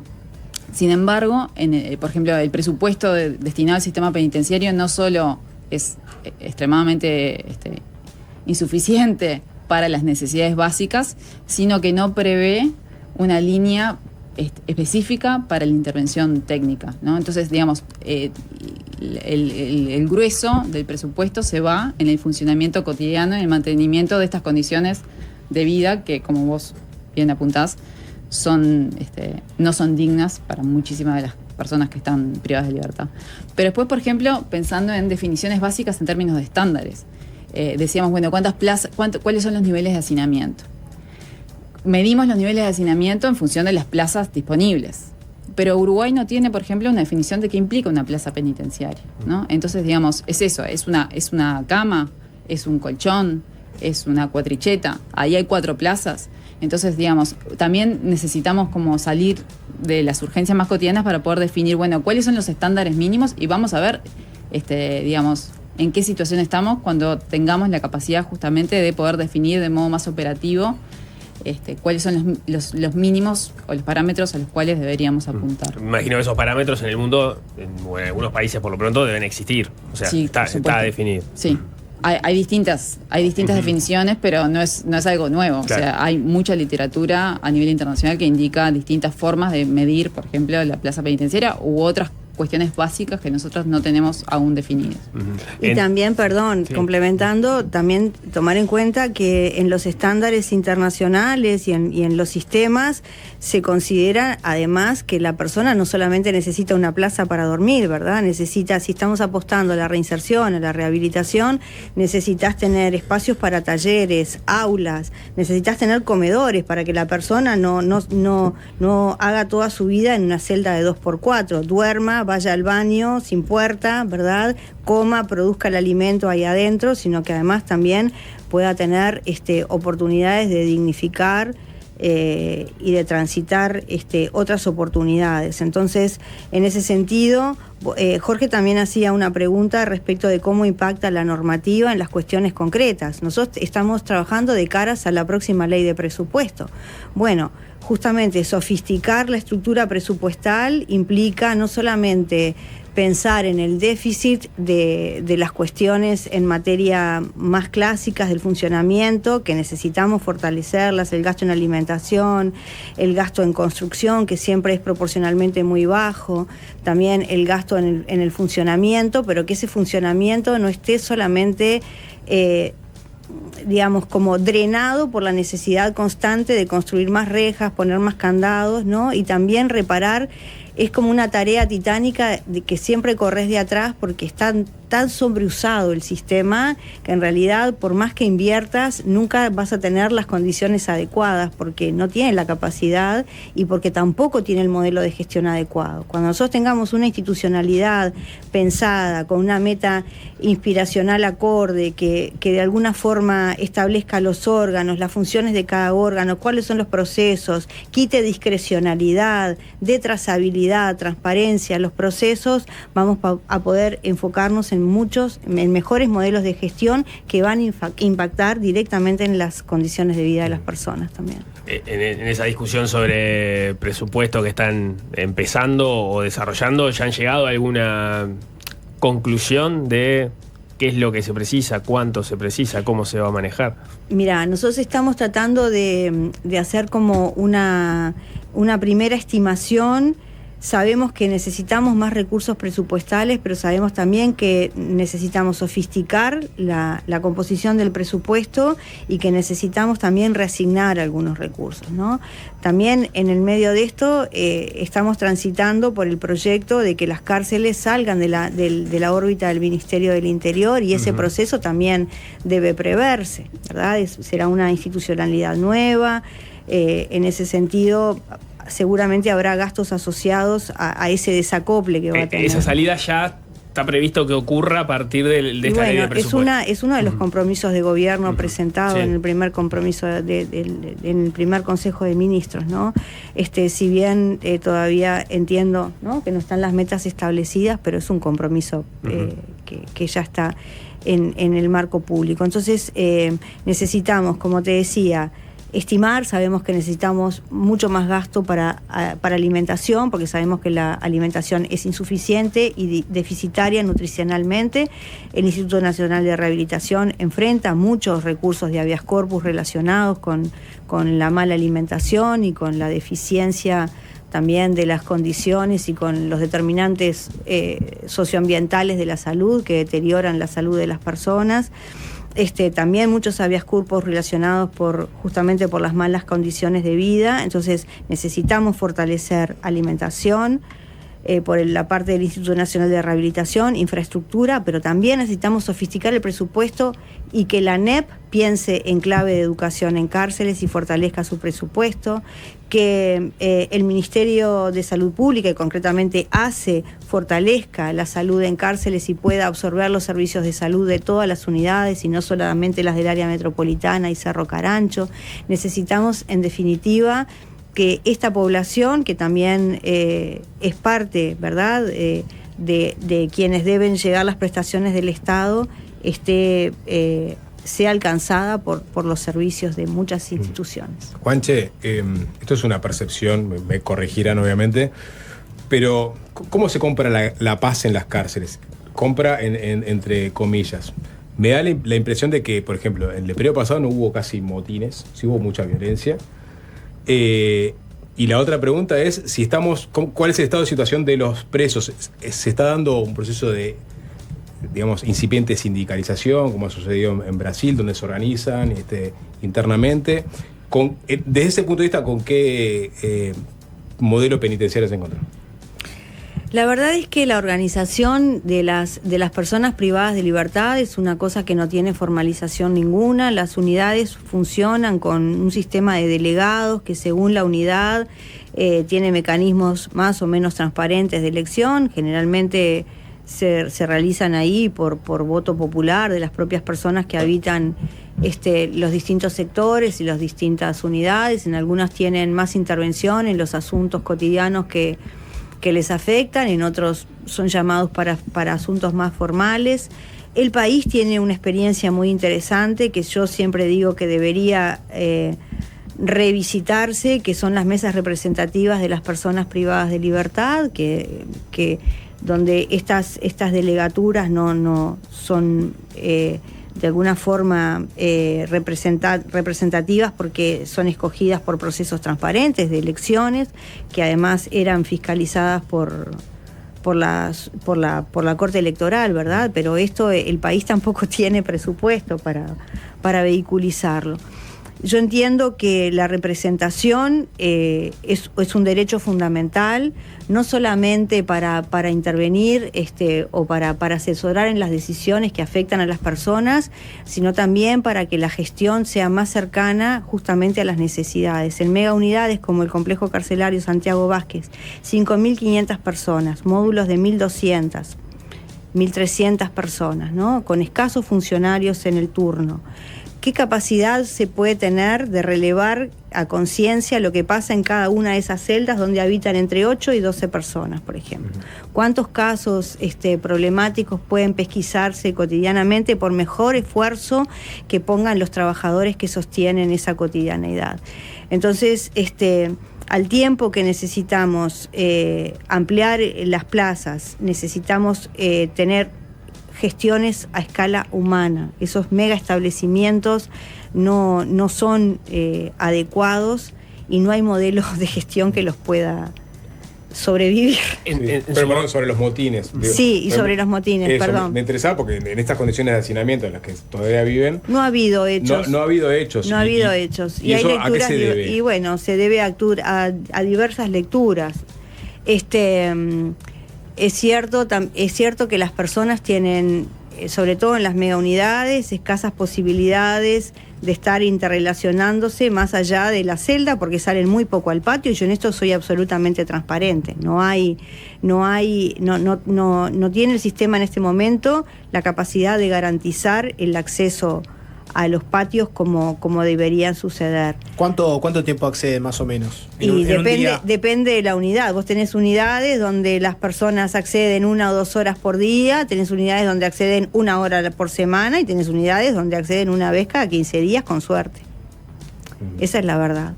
No se puede generalizar, pero estoy hablando sobre todo de las unidades más complejas, ¿no? Sobre todo las del área metropolitana, que concentran la mayor cantidad de población y que donde la ratio de funcionarios por persona privada de libertad es la más reducida, ¿no? Es donde tenés menos proporción, entonces menos cantidad de control. Sobre por qué no suceden realmente, bueno, ahí admite muchas lecturas, muchas de ellas muy complejas. Uno tiene que, tampoco es complejo decirlo públicamente, pero no es un secreto a voces. Sabemos que las cárceles son también un sistema de economías ilegales, ¿verdad? Donde circulan bienes que tienen restringido el ingreso, pero que circulan igual y que ingresan igual a pesar de los esfuerzos de control que se realizan. Y bueno, y parte de la explicación de la calma y de la paz tiene que ver con eso, con los mecanismos de autorregulación sustentados justamente en cuestiones que no están buenas, ¿verdad? En connivencia con la policía. Y bueno, en connivencia con diversos sectores, no solamente con la policía. Bueno, pienso que son los custodios. Ana Viña, ¿vos querés agregar algo sobre eso? No, pensándolo más desde la teoría, ¿no? En realidad, ya no solo en las prisiones latinoamericanas, donde el problema del orden es uno de los grandes temas, ¿no?, de investigación, sino también desde la propia literatura más clásica, ¿no? Esta idea que podemos pensar en términos abstractos de que en las cárceles, ¿no?, como estructuras súper jerárquicas donde hay alguien que detenta el poder, que es el personal, y alguien que es dominado por él, que es la población privada de libertad, se ha demostrado que no funciona, digamos, no funciona en ningún caso, ¿no? Y en realidad este problema del mantenimiento del orden es un tema que atañe a toda la población que está sujeta al ámbito penitenciario, ¿no? Entonces, digamos, la colaboración de los internos por distintas vías para mantener cierto status quo y disminuir los niveles de violencia es un interés propio también de la población, porque, digamos, no es diferente la convivencia, digamos, entre la policía, por ejemplo, el personal de seguridad y la población privada de libertad en el ámbito penitenciario, que el enfrentamiento o el contacto de la policía con la población en el medio libre, ¿no?, donde es una cuestión puntual, esporádica, y esto implica la convivencia las 24 horas del día, los 375 días del año, durante largos periodos de tiempo, ¿no? Entonces ahí se van desarrollando toda una serie de relaciones, acuerdos, digamos, y formas informales de mantener el orden, que tienen que ver con la participación de ambos actores. Obviamente no en un ámbito de igualdad, ni mucho menos, pero sí, digamos, es un interés compartido la disminución de la violencia y bueno, esta idea del sin novedad, ¿no? O sea, aunque es un buen día en la cárcel, es un día sin novedad. Que tiene que ver también con cómo se va desvirtuando estos objetivos últimos, ¿no? Si es la reinserción, si es la disuasión, o sea, en realidad por la vía de los hechos lo que termina primando es que no pase nada. La disuasión. Si les parece, hacemos una breve tanda. Bien. Y ya continuamos conversando sobre el sistema carcelario. Es fácil desviarse. En un día típico recibimos a Nando Medina. Sapo, Jorge, Nico, ¿cómo andan? Bien. Artículo primero. Está prohibido hablar de libros de Mujica o de Pepe, como Pitágoras, como Sócrates, como Jesús. Mujica fue un maestro oral, no escribió libros y por lo tanto no hay libros de Mujica. Hay libros sobre Mujica, en todo caso fue el personaje de muchos libros, de muchísimos libros. Y en todo caso ahí tenemos a sus evangelistas que fueron el Niato, el Ruso, Campodónico, Miguel Ángel Campodónico, Alfredo García, por supuesto Andrés Danza, Ernesto Tulio, un montón. un montón de evangelistas. Walter Pernas. Algunos de la época, como con Jesús, de su época de guerrillero, Casalás. y otros que Jesús no la tuvo. ¿Cómo? Casalás no. Más bien está en el arte pictórico.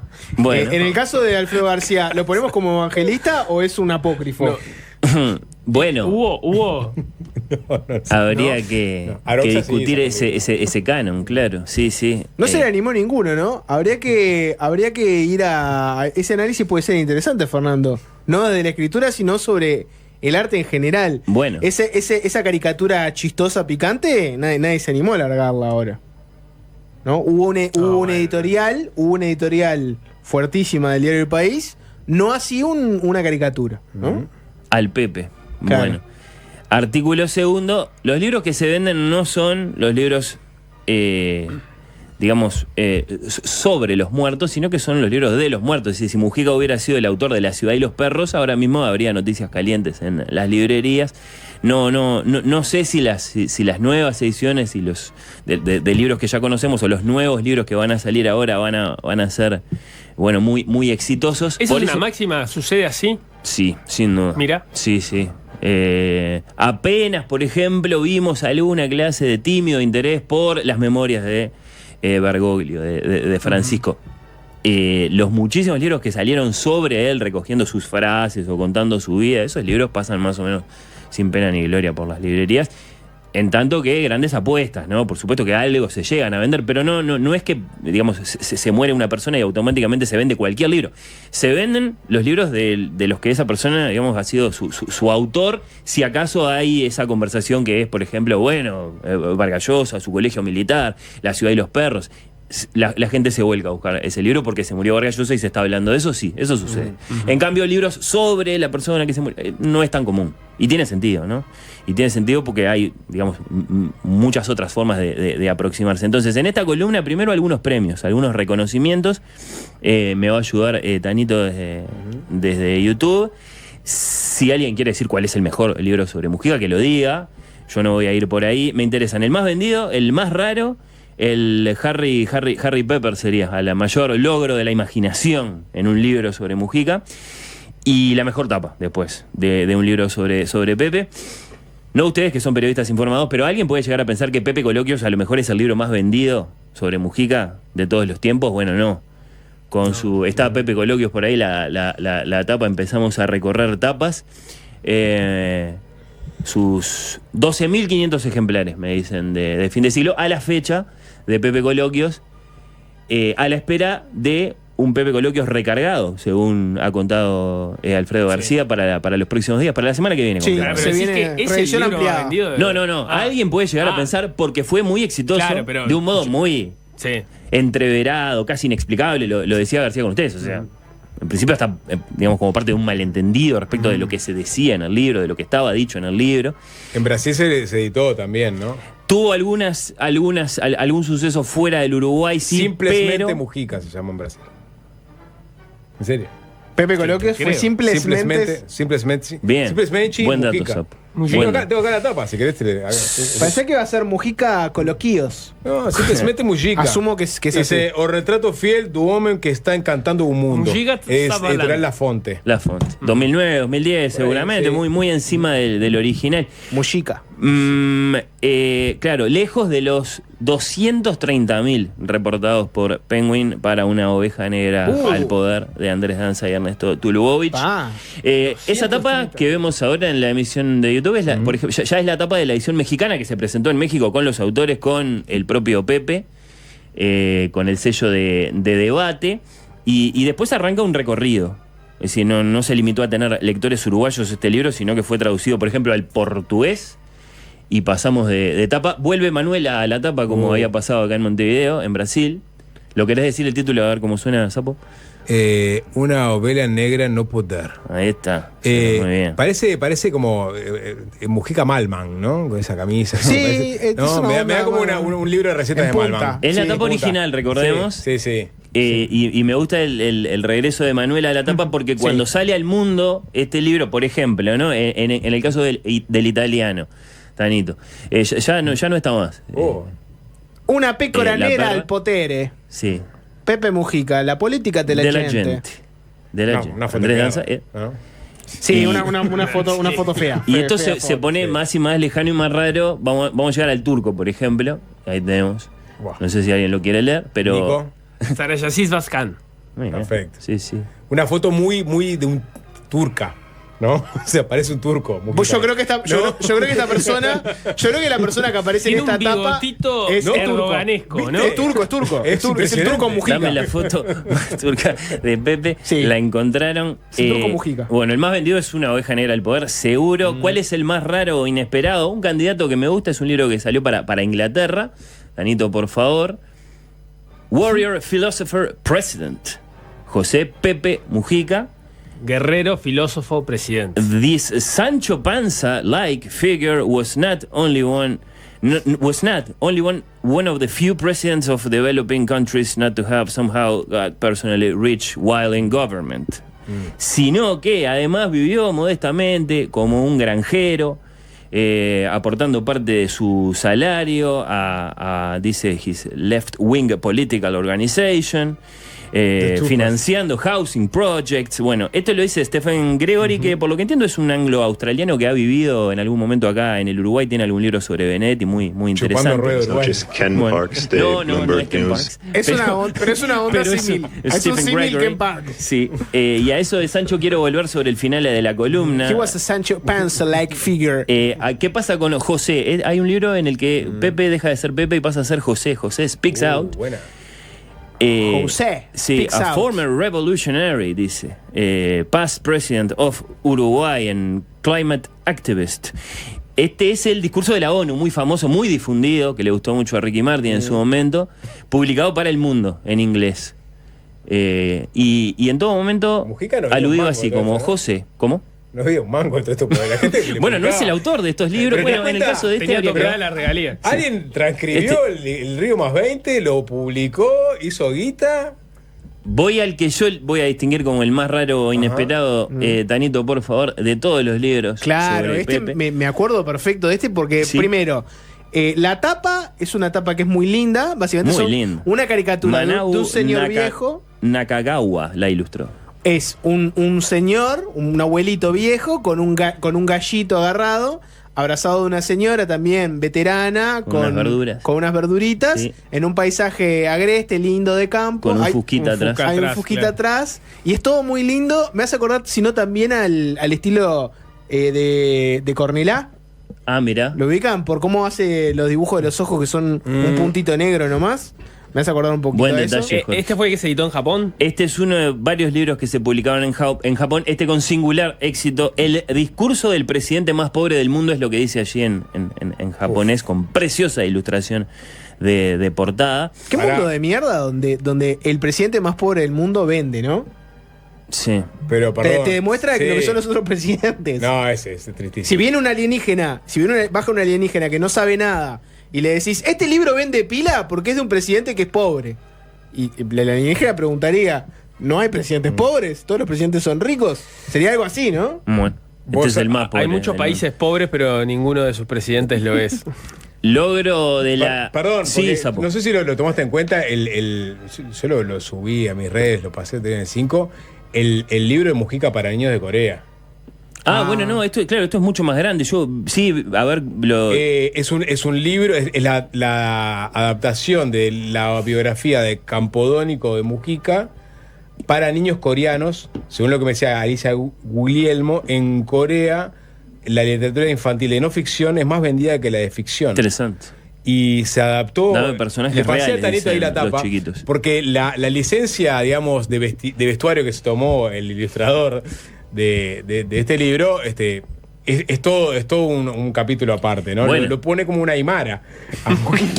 ¿Cómo? Tanito, ¿recibiste la foto? A ver Porque si la se- imagen Sí. esta del libro japonés, igual, si vos vieras esto, dirías, podría perfectamente ser un libro para niños. Sí, Porque y no- por no la lo es. caricatura y todo eso, podría llegar a serlo. No lo es, Sapo, ¿viste? No. Pero viste que te engaña un poquitito. No, totalmente. Este libro, como te decía, es un interés editorial en Corea del Sur, ¿no? Por la figura de Mujica, se comunicaron con fin de siglo, se hizo una adaptación para adultos, ¿no? Del libro de Campodónico. Adaptación no, una traducción para el mundo adulto. Y bueno, y si se puede hacer una película, ¿por qué no se va a poder hacer un libro para niños? Claro, bueno, sí. Y ven la vestimenta. No está Aymara. No existe más. Sí, es re está, Aymara. está el Machu Picchu Y atrás. está ahí a fondo, son terrazas del altiplano. No es Machu Picchu. O sea, no es Machu Picchu. Sí, o sea, es el Machu Picchu. Te vende como el presidente latinoamericano. Porque tiene un suéter colorido. es Aymara. ¿Por qué? A mí me da Aymara. Tiene un suéter colorido nomás. Sí. Bueno, ese es para niños de Corea. Y está bien, hay que vender que es latinoamericano, ya está. ¿Por qué no? ¿Por qué no? Sí. Quiero distinguir, continuando con este repaso, al libro, al mayor logro de la imaginación, me parece. En materia de libros sobre Mujica, pasamos a la siguiente de Demista. Claramente transcribir el discurso no era el mayor logro de la imaginación. Esto es A Conversation with Pepe Mujica. Darío Klein se dio cuenta, voy a traducir rápido, de que en los Estados Unidos, 4 de cada 10 no votan. Y entonces habló sobre eso con Mujica. Y la respuesta de Mujica, después de un largo desarrollo, es: no, pero hay que votar y ver qué pasa. Voten y vean. Votan sí. Mirá que bien, no tenía ni idea que Darío Klein había publicado este libro. Existe también en nuestro idioma, pero claro, se pensó para que lo lean en inglés, por ejemplo, en los Estados Unidos. Acá con el voto obligatorio no tendría tanto y a ver sentido. qué pasa. No, claro, se trata de resignificar la importancia del voto. Jorge. Yo con el tema de la caja de profesionales, me ascribo mucho más al Mujica de la primera etapa y no tanto al Mujica de esta etapa. Está bien. ¿Sabes? Vamos con la mejor etapa, ¿les parece? Bronce. Nelson Fernández, sí, claro, un Pepe cortando unos chori.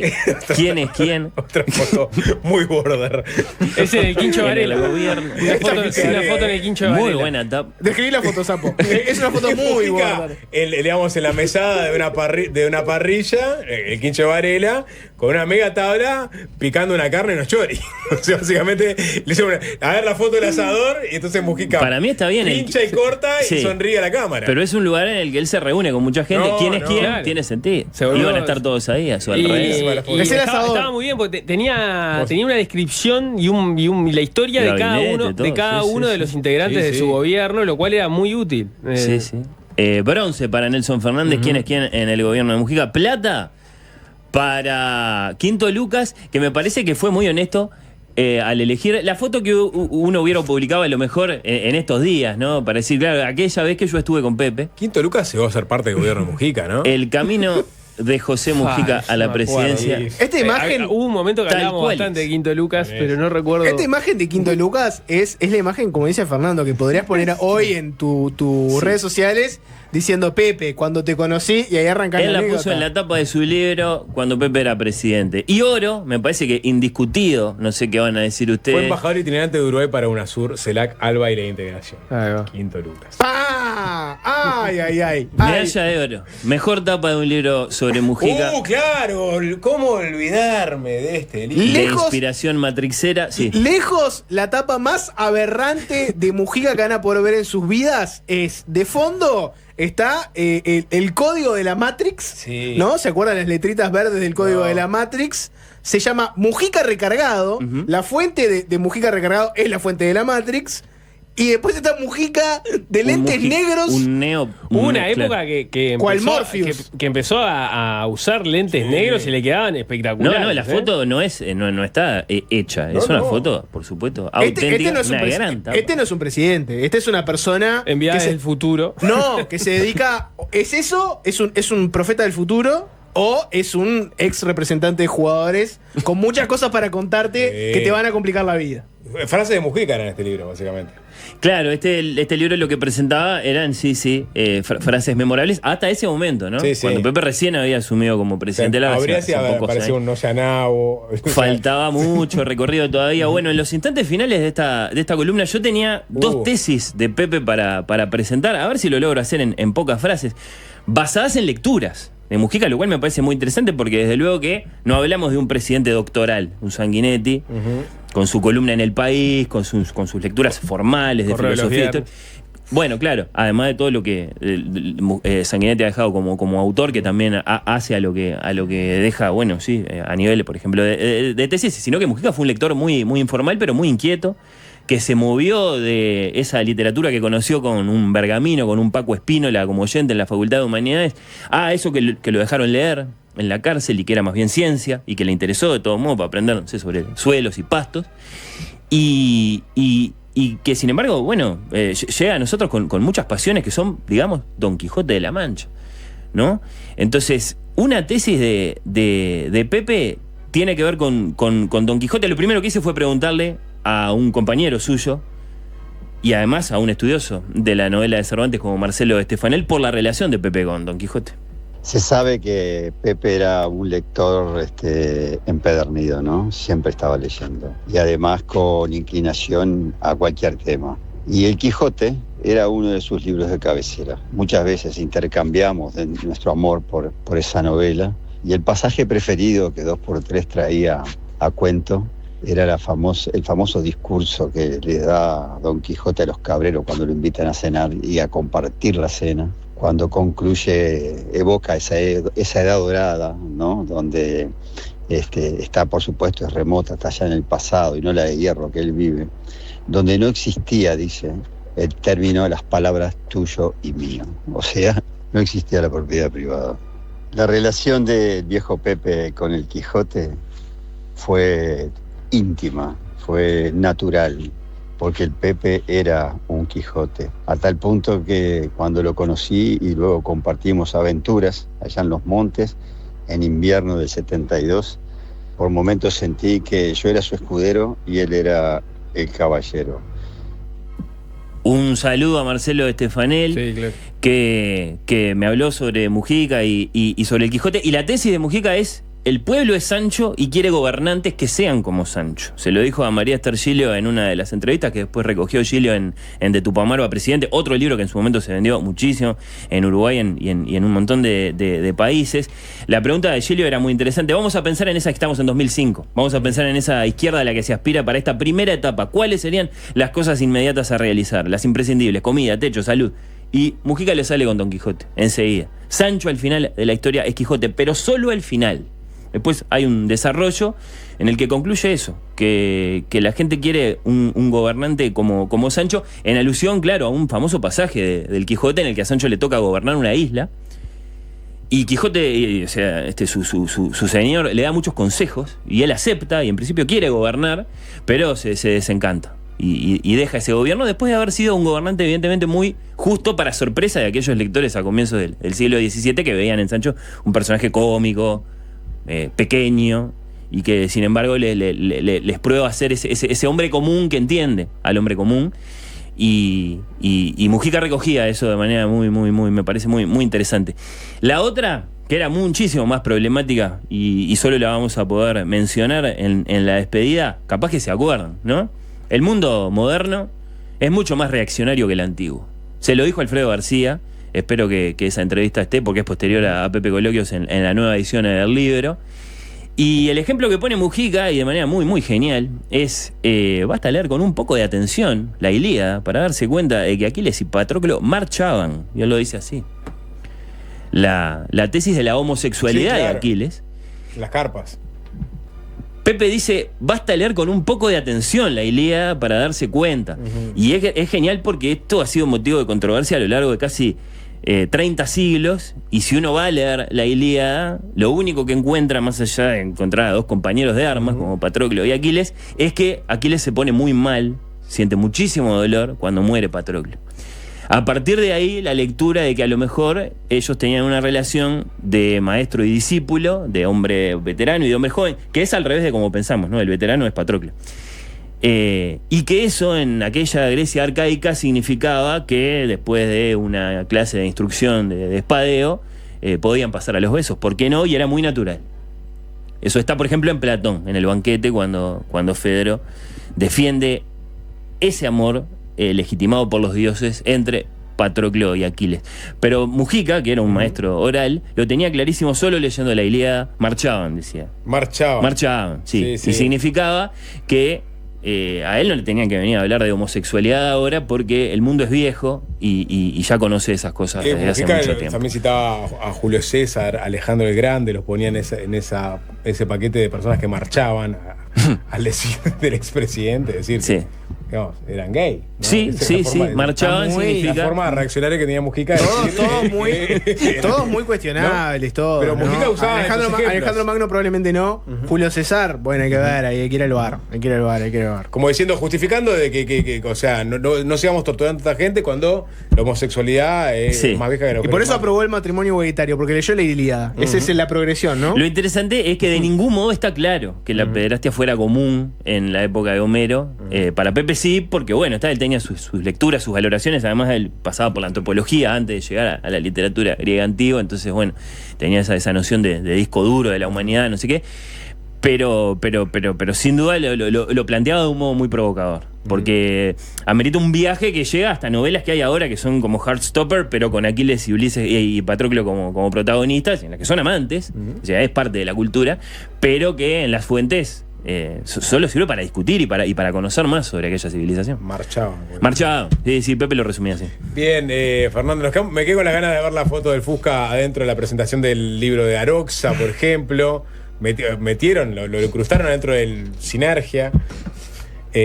Digo, Qué bien, ¿no? Pensando en otro libro, tapa del. Sí, claro. ¿Te acordás del libro ¿Cómo libro de dejó caricatura de Aroxa? imágenes? Sí, que estuvo el propio Mujica. ¿No es el que se llama Al Pepe?